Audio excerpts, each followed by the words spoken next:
Shinde versus Ajit Pawar కూడా ఉంది. అంటే అజిత్ పవార్ ముఖ్యమంత్రి అవుతాడనేది లేకపోయినా వాళ్ళ మధ్యన wire backing the candidature of Fadnavis natural గా బికాజ్ ఈ don't like Shinde again becoming. కాబట్టి నేను ఇందాకే చూస్తున్నాను మీడియాలో ఆల్మోస్ట్ ఫార్ములా వర్కౌట్ అయింది.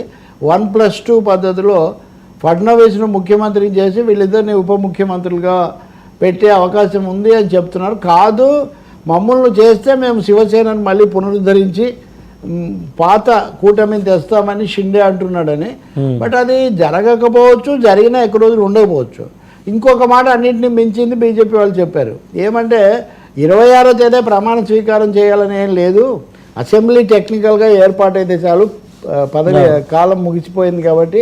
అంటే they may take a little more assembly must be in Vogue. కాబట్టి ఫడ్నవీస్ కూడా ఒప్పుకోకపోవచ్చు దీనికి. ఇక్కడ ఒకే ఒకటి ఏమంటే వాళ్ళకి మరీ అసలు ప్రతిపక్ష హోదా